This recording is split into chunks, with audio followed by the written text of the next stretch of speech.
P2Q5 और इसमें भी फर्स्ट P3 माइनस Q3।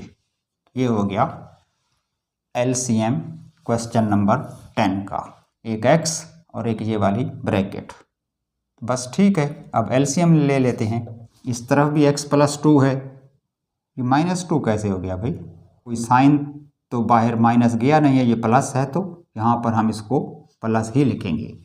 बिस्मिल्लाहिर्रहमानिर्रहीम। अस्सलामुअलैकुम dear students. 9th math NBF exercise है 4.4 और आज हमने इसके करने हैं क्वेश्चन नंबर 9, 10, 11 एंड 12। इन क्वेश्चंस में हमने फाइंड आउट करना है LCM और हम LCM फाइंड करेंगे फैक्टराइजेशन मेथड से। क्वेश्चन नंबर 9 में जो दो एक्सप्रेशंस गिवन हैं उनमें से फर्स्ट है 9a2b - b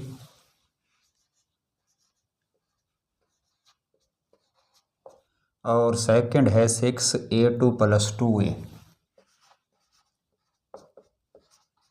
इन दोनों एक्सप्रेशंस का LCM फाइंड करना है और हम LCM फाइंड करेंगे फैक्टराइजेशन मेथड से।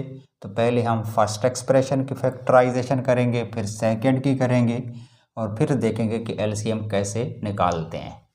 इससे पहले हम फैक्टराइजेशन मेथड से एक्सप्रेशंस का HCF निकालने का तरीका सीख चुके हैं। तो की फैक्ट्स हैं दो जो आपने याद रखने हैं। अगर HCF निकालना हो तो जो फैक्टराइजेशन में फैक्टर्स बनते हैं उनकी लोएस्ट पावर लेनी होती है और कॉमन फैक्टर लेने होते हैं। यानी HCF के लिए लोएस्ट पावर और कॉमन फैक्टर्स याद रखना है, जबकि LCM में हमने लेना है highest power and every factor. यानी जब हम LCM फाइंड आउट कर रहे होते हैं तो फैक्टराइजेशन के बाद अगर कॉमन फैक्टर हैं तो उनकी हाईएस्ट पावर लेंगे और जो कॉमन नहीं है वो भी लेंगे। एवरी फैक्टर इंक्लूड किया जाता है LCM में और फिर उन फैक्टर्स को मल्टीप्लाई करके लीस्ट कॉमन मल्टीपल या LCM फाइंड आउट किया जाता है। तो मज़ीद वजाहत के लिए क्वेश्चन की तरफ चलते हैं। पहले हम लेते हैं इसकी फर्स्ट एक्सप्रेशन को, वो है 9a2b - b। इसकी फैक्टराइजेशन करने के लिए पहले तो देखें दो इसमें टर्म्स हैं तो उनमें कॉमन क्या है। तो इन दोनों में देखें तो b कॉमन है, फर्स्ट टर्म में भी b है और सेकंड में तो है ही b। तो b ले लेते हैं कॉमन, इधर बच जाएगा 9a2 - b वाली जगह पर आएगा 1, क्योंकि b तो कॉमन हो चुका है। अब इस ब्रैकेट के अंदर माइनस है और दोनों तरफ स्क्वायर हैं तो स्क्वायर वाला फार्मूला लग जाएगा। देखें ना, फर्स्ट टर्म है 9a2 जो कि स्क्वायर होता है 3a का, 3 3 9 और a की पावर वैसे 2 है। और सेकेंड टर्म चूँकि 1 है तो इसको भी हम लिख सकते हैं कि ये स्क्वायर है 1 का। दो स्क्वायर्स हो गए, दरमियान में माइनस, तो इसकी बन जाएंगी दो ब्रैकेट्स। एक ब्रैकेट में first term 3a + second term 1 और दूसरी ब्रैकेट में फिर first term 3a - second term 1 और बाहर कॉमन था b। तो ये फैक्टराइजेशन कंप्लीट हो गई फर्स्ट एक्सप्रेशन की, तो इसके ये वाले फैक्टर्स बन गए। सेकेंड एक्सप्रेशन को लेते हैं तो वो है 6a2 + 2a। इसमें देखें एक तो 2 कॉमन है, 2 3 6 होता है और इसमें भी 2 है तो एक तो 2 कॉमन आ जाएगा। एक a भी कॉमन है, इधर भी a है और इसमें तो a 2 टाइम्स है तो 2a आ जाएगा इसमें से कॉमन। यहाँ क्या बचेगा, 2 का टेबल 6 पे 3 टाइम्स, एक की पावर 2 थी, एक a कॉमन हो गया है तो एक a अंदर आएगा और प्लस सेकेंड टर्म 2a है वो कंप्लीट कॉमन हो चुकी है तो उसकी जगह पर कुछ नहीं बचेगा और कुछ ना बचे तो 1 होता है। क्लियर? तो इसकी जो फैक्टराइजेशन है इधर ही कंप्लीट हो गई है, क्योंकि इसमें एक फैक्टर 2a है और दूसरा जो फैक्टर है 3a + 1 उसको मज़ीद फैक्टराइज नहीं किया जा सकता। तो अगले टास्क की तरफ चलते हैं। हमारा जो ओरिजिनल टास्क है वो है फाइंड करना एलसीएम को। अब हम इनका एलसीएम ले लेते हैं। जिस तरह अभी मैंने बताया है कि एलसीएम निकालने के लिए दो चीज़ों का ख्याल रखना है। एक तो एवरी फैक्टर लिखना है ऑफ बोथ द एक्सप्रेशंस। इस एक्सप्रेशन के जितने फैक्टर हैं सारे आंसर में आएंगे, इस एक्सप्रेशन के भी जितने फैक्टर हैं वो भी सारे आंसर में आएंगे, कोई फैक्टर छोड़ना नहीं है। और दूसरी बात कि हाईएस्ट पावर लेनी है, यानी अगर इन दोनों में कोई कॉमन फैक्टर है तो उसकी जो हाईएस्ट पावर है वो आपने एलसीएम में लिखनी है। इस केस में देखें तो सिर्फ एक ब्रैकेट कॉमन है 3a+1, वो इस फर्स्ट एक्सप्रेशन में भी है और 3a+1 सेकेंड में भी है। इधर भी एक बार है और इधर भी एक बार है, तो इसको एलसीएम में एक बार लिखेंगे क्योंकि ये दोनों में कॉमन है। हाँ, अगर ये यहाँ पर एक बार होती और यहाँ पर इसके ऊपर स्क्वायर होता तो फिर जो इसकी हाईएस्ट पावर स्क्वायर वाली है वो हम लिखते एलसीएम में। तो जो कॉमन फैक्टर हैं उनकी हाईएस्ट पावर लेनी है और जो नॉन कॉमन है वो भी लिखने हैं, एवरी फैक्टर लिखना है। तो अगर यहाँ से शुरू करें तो 2a आ जाएगा एलसीएम में, फिर b भी मौजूद है उसको भी लिखना है, तो 2a मल्टीप्लाई बाई b, फिर ब्रैकेट्स में जो ये है 3a+1 ये वाली ब्रैकेट, और 3a-1 इस फर्स्ट एक्सप्रेशन में है, सेकंड में नहीं है, लेकिन इसको भी छोड़ना नहीं है, ये भी आएगा आंसर में 3a-1। तो ये फैक्टर भी हमारे आंसर का हिस्सा है या एलसीएम का हिस्सा है। अब अगर इनको मल्टीप्लाई करें तो इधर तो हो जाएगा 2a टाइम्स b, 2ab, और ब्रैकेट के अंदर 3a+1 है, 3a-1 है। फार्मूले के मुताबिक ये वाला फार्मूला 3a का भी स्क्वायर हो जाएगा -1 का भी स्क्वायर हो जाएगा, तो ये बनेगा 2ab इंटू 3a का स्क्वायर बनेगा 9a2 -1, चूँकि 1 का स्क्वायर तो 1 ही रहेगा। 3 का स्क्वायर 9, a की पावर 2, 9a2 -1। तो ये हो गया इन दोनों एक्सप्रेशंस का एलसीएम। क्लियर। नेक्स्ट है जी क्वेश्चन नंबर 10। इसमें जो दो एक्सप्रेशंस दी गई हैं उनमें फर्स्ट है p3q - pq3,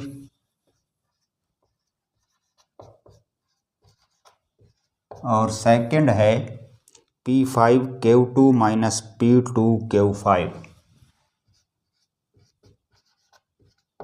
-p2q5।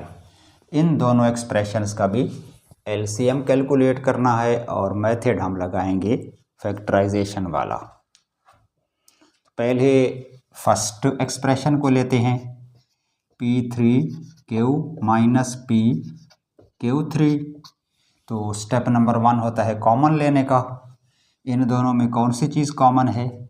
मेरे ख्याल में p भी कॉमन है और q भी।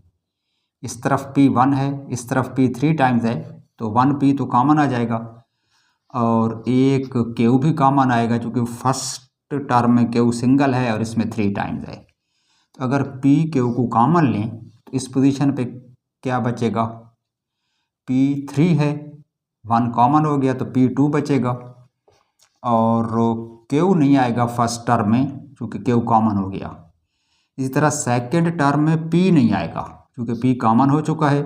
q 3 थे, एक q बाहर चला गया तो यहाँ पर q 2 टाइम्स बचेगा। तो अब ब्रैकेट के अंदर p2 - q2 है, माइनस भी है, स्क्वायर्स भी हैं, तो दो ब्रैकेट्स बन जाएंगी।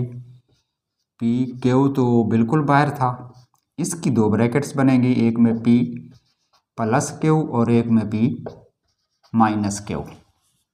तो ये हो गई फर्स्ट एक्सप्रेशन की फैक्टराइजेशन।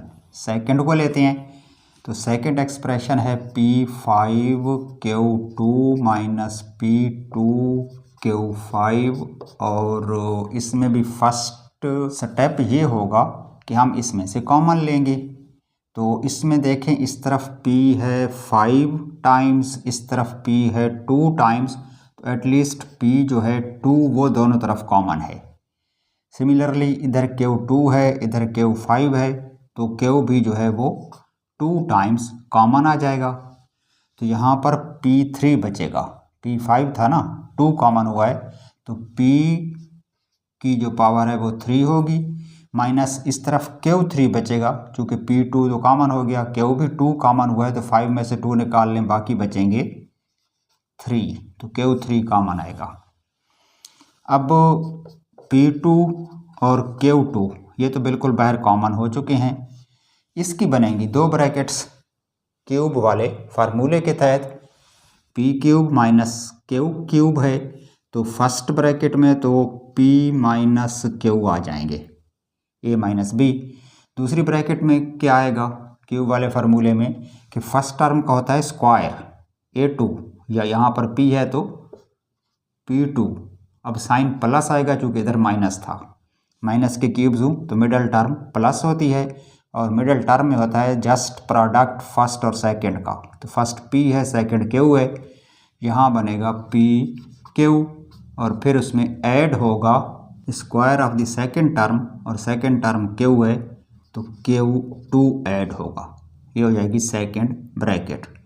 तो ये फैक्टराइजेशन हो गई सेकंड एक्सप्रेशन की, और ये फैक्टर्स हैं फर्स्ट एक्सप्रेशन के।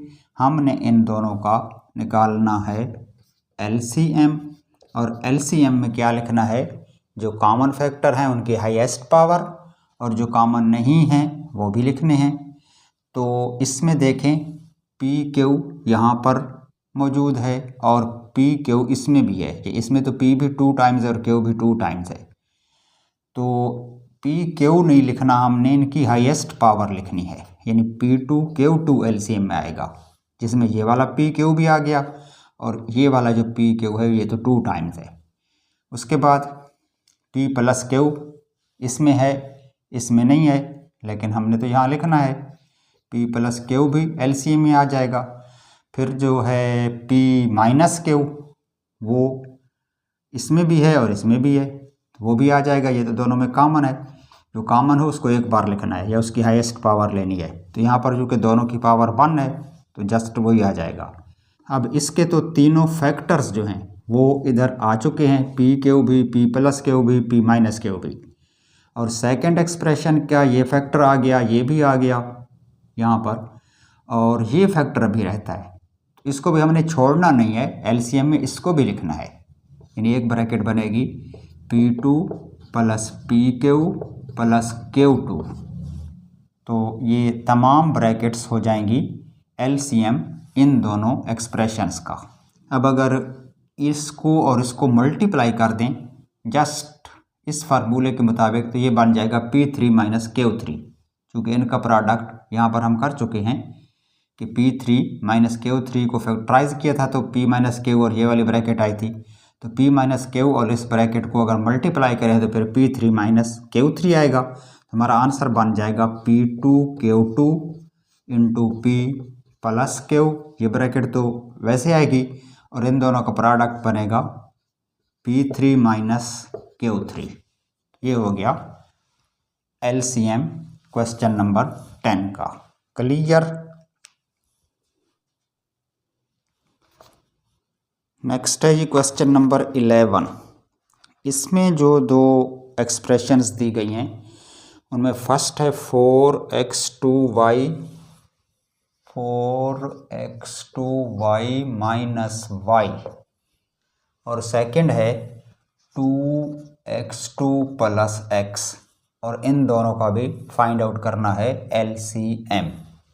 तो पहले हम फर्स्ट एक्सप्रेशन को फैक्टराइज करते हैं, ये है 4x2y माइनस y, इसमें कॉमन आएगा y, तो y को ले लें कॉमन, तो इधर क्या बचेगा 4x2, चूँकि y तो हो गया कॉमन, फर्स्ट टर्म में आएगा 4x2 माइनस सेकेंड टर्म में सिर्फ 1 आएगा, चूँकि y तो बाहर चला गया, तो इधर बचेगा 1।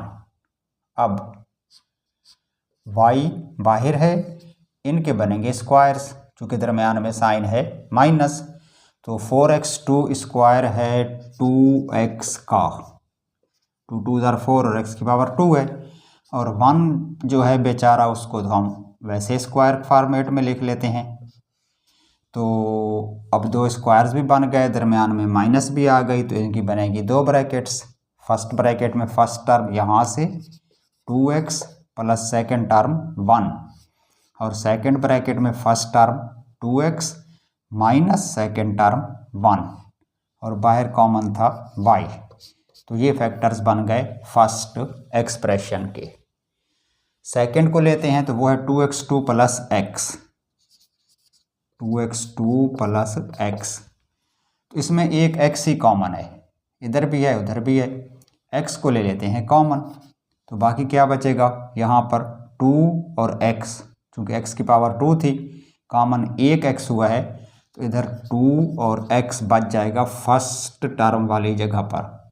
सेकंड टर्म में x था जो कि चला गया बाहर, तो इसकी जगह बन गई खाली, और खाली जगह पे लिखते हैं 1, तो प्लस आ जाएगा 1, साइन प्लस है ना, तो प्लस 1 ब्रैकेट क्लोज। अब इस ब्रैकेट को मज़ीद फैक्टराइज करना मुमकिन नहीं है, इसके यही 2 फैक्टर हैं इस एक्सप्रेशन के, एक x और एक ये वाली ब्रैकेट। बस ठीक है, अब एलसीएम ले लेते हैं। तो एलसीएम में हमने क्या लिखना है, एलसीएम में लिखना है every factor of both expressions. तो इसमें पहला फैक्टर y है, इसमें x है, हमने दोनों लिखने हैं, तो इधर लिखेंगे x और y। ब्रैकेट्स में जाएं तो 2x प्लस 1 इधर भी है, 2x प्लस 1 इधर भी है, ये आ जाएगी 2x प्लस 1, और दूसरी ये वाली आ जाएगी 2x माइनस 1, क्योंकि इसकी तो कोई और ब्रैकेट है नहीं, तो यही इसका एलसीएम है। क्लियर। क्वेश्चन नंबर है 12, और इस क्वेश्चन में 3 एक्सप्रेशंस हैं और तीनों का एलसीएम फाइंड आउट करना है।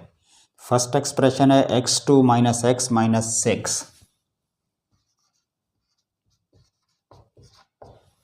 सेकेंड एक्सप्रेशन है x2 प्लस x माइनस 2, और थर्ड एक्सप्रेशन है x2 माइनस 4x प्लस 3, और इन तीनों का एलसीएम कैलकुलेट करना है। मेथड लगाएंगे फैक्टराइजेशन का।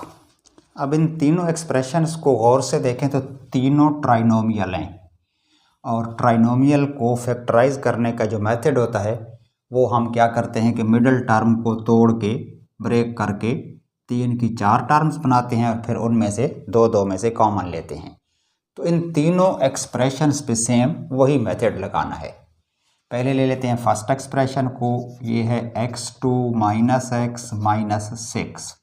इसमें जो फर्स्ट टर्म है x2 वो तो एज इट इज़ आएगी, जो लास्ट टर्म है माइनस 6 वो भी एज इट इज़ आ जाएगी, मिडल टर्म है माइनस 1x, इसके 2 टुकड़े करने हैं। इस तरह से 2 टुकड़े करें कि उनका प्रोडक्ट 6 आए, यानी 2 ऐसे नंबर्स जिनको मल्टीप्लाई करें तो 6 आए, और चूँकि 6 माइनस है तो उनका जो डिफरेंस है वो इसका कोएफिशिएंट 1 आए। तो ज़ाहिर है वो नंबर 3 और 2 हैं, 3 माइनस 2 1 होता है, और 3 मल्टीप्लाई बाई 2 6 होता है।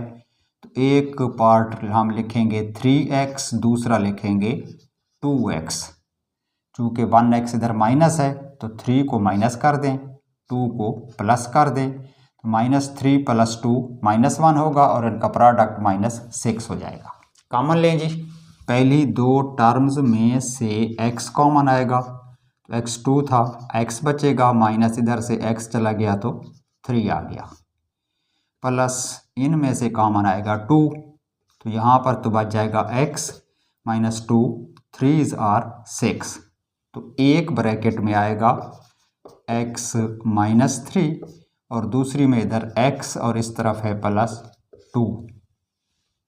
तो ये हो गई फर्स्ट एक्सप्रेशन की फैक्टराइजेशन, यानी इसके 2 फैक्टर बन गए। सेकंड एक्सप्रेशन है x2 प्लस x माइनस 2, ये वाली। इसमें भी फर्स्ट टर्म x2 है, लास्ट टर्म है -2, और मिडल टर्म को ब्रेक करना है। इस तरह से 2 नंबर ऐसे लेने हैं का प्रोडक्ट -2 आए और बड़े में से छोटा माइनस करें तो 1 बचे। तो जाहिर है वो नंबर होंगे 2 और 1। 2 मल्टीप्लाई बाय 1 2 और 2 - 1 करेंगे तो 1 आएगा। यानी एक हम लिखेंगे 2x और एक बेचारा होगा 1x। 2x के साथ साइन कौन सा आएगा? जो मिडल टर्म का साइन है, क्योंकि ये प्लस साइन है तो प्लस साइन बड़े फैक्टर के साथ और दूसरे के साथ माइनस। 2 प्लस है 1 माइनस है तो 2 में से 1 माइनस होगा तो 1 प्लस बच जाएगा और इनको मल्टीप्लाई करेंगे तो वैसे -2 होगा। अब पहले दो में से कॉमन x आएगा तो इधर बचेगा x -2 और इनमें से तो कुछ कॉमन आ नहीं रहा। फिर क्या करेंगे? माइनस का साइन कॉमन है और 1 कॉमन ले लें तो इधर x बचेगा और इधर होगा 2 और यहाँ पर साइन प्लस होगा क्योंकि माइनस तो बाहर चला गया। वैसे भी जब माइनस कॉमन हो तो अंदर वाला साइन चेंज हो जाता है। अब इस तरफ भी x +2 है, ये -2 कैसे हो गया भाई? देखिए ना, इन दो में से हमने तो x कॉमन लिया था। जब x कॉमन लेंगे ये x की पावर 2 है वो एक x बचेगा, इधर ये वाला 2 बचेगा। कोई साइन तो बाहर माइनस गया नहीं है, ये प्लस है तो यहाँ पर हम इसको प्लस ही लिखेंगे। तो इधर भी x +2 है, इधर भी x +2 है। एक ब्रैकेट में आएगा x +2 और दूसरी में x -1। तो ये फैक्टर्स बन गए सेकंड एक्सप्रेशन के। उसके बाद थर्ड एक्सप्रेशन है हमारे पास x2 - 4x + 3। ये भी ट्राइनोमियल है, यानी इसकी भी 3 टर्म्स हैं और इनको भी 4 बनाना है। तो मिडल टर्म को ब्रेक करते हैं।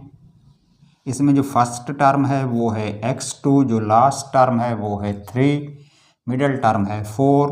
अब 3 जो है वो प्लस है, यानी फर्स्ट टर्म और लास्ट टर्म का अगर प्रोडक्ट लें तो वो +3 आएगा। तो ऐसे दो नंबर जिनको मल्टीप्लाई करें तो 3 आए और उनको प्लस करें यानी ऐड करें 4 हो जाए। यानी दो नंबर वो लेने हैं जिनको मल्टीप्लाई करें तो 3 और उनको प्लस करें तो 4। तो वो नंबर कौन से होंगे? वो नंबर एक 3 होगा और दूसरा 1 होगा। क्योंकि वेरिएबल x है तो एक 3x होगा और दूसरा 1x होगा। अब 3 और 1 को प्लस करेंगे तो 4 हो जाएगा, मल्टीप्लाई करेंगे तो 3 हो जाएगा। इनके साथ साइन कौन से आएंगे? क्योंकि मिडल टर्म हमें माइनस चाहिए तो हम 3 भी माइनस लेंगे 1 भी माइनस लेंगे। दो माइनस वाले साइन जब मल्टीप्लाई होंगे तो 2 टाइम्स माइनस +3 होगा और जब हम इनको ऐड करेंगे तो -3 और -1 ऐड होकर -4 होंगी। ठीक है जी। पहली दो टर्म्स में से कॉमन आएगा x, तो इधर बच जाएगा x -3। इनमें से एक तो माइनस कॉमन आएगा और 1 आएगा। क्योंकि कुछ कॉमन ना आ रहा हो तो 1 तो ले लेते हैं कॉमन। तो यहाँ बचेगा x -3, प्लस था माइनस बाहर चला गया, माइनस अंदर बच गया। जब भी आप माइनस कॉमन लें तो मिडल टर्म का साइन चेंज हो जाता है। अब एक ब्रैकेट में तो आएगा x -3 और दूसरी ब्रैकेट में इस तरफ है x माइनस इस तरफ है 1। तो ये दो फैक्टर्स हैं इस एक्सप्रेशन के। अब तीनों एक्सप्रेशंस को हमने फैक्टराइज कर लिया है, यानी इनके फैक्टर्स बन गए हैं। तो अब हमने लेने हैं कॉमन फैक्टर्स। नहीं, अब हमने इसको कन्वर्ट करना है लीस्ट कॉमन मल्टीपल में, एलसीएम निकालना है। और एलसीएम में कौन से फैक्टर्स लेने हैं? Every factor of each polynomial. First expression के भी दोनों लिखेंगे, सेकंड के भी दोनों लिखेंगे, थर्ड के भी दोनों लिखेंगे। यानी 6 के 6 फैक्टर्स हमारे आंसर में होने चाहिए। लेकिन अगर इनमें से कोई कॉमन है तो फिर उसको एक बार लिखना है। जिस तरह इसका पहला फैक्टर है x -3, तो ये तो हमने लिख लिया। इसमें देखें तो x -3 नहीं है, इसमें x -3 है। तो इसका मतलब है ये x -3 भी आ गया और ये वाला भी आ गया। क्लियर? इसी का दूसरा ले लें, वो है x +2। तो ये x +2 भी आ गया और सेकंड में जो ये x+2 है ये भी आ गया, थर्ड में तो x+2 है नहीं। तो अब फर्स्ट एक्सप्रेशन के दोनों जो फैक्टर्स थे वो हमने लिख लिए, सेकंड का एक लिख लिया है, x+2 लिख लिया है, x-1 नहीं लिखा तो वो भी लिख लेते हैं, x-1। ये x-1 यहाँ पर कॉमन है, तीसरी में भी है, तो ये दोनों भी यहाँ पर आ गए। तो अब सेकंड एक्सप्रेशन के दोनों फैक्टर्स भी आ गए और थर्ड के भी दोनों लिख लिए हैं, यानी फर्स्ट जो था ना x-3 वो यहाँ पर मौजूद है, x-1 इस तरफ है, तो ये चूँकि उनके साथ कॉमन थे तो ये भी यहाँ पर एलसीएम में आ गए। तो यही हमारा एलसीएम है जिसमें तीनों फैक्टर्स आएंगे, ये इनका जो प्रोडक्ट है वो एलसीएम है इस क्वेश्चन का। क्लियर? ओके जी, ये तो था हमारा आज का लेसन। अब इजाज़त दीजिए, खुदा हाफिज़।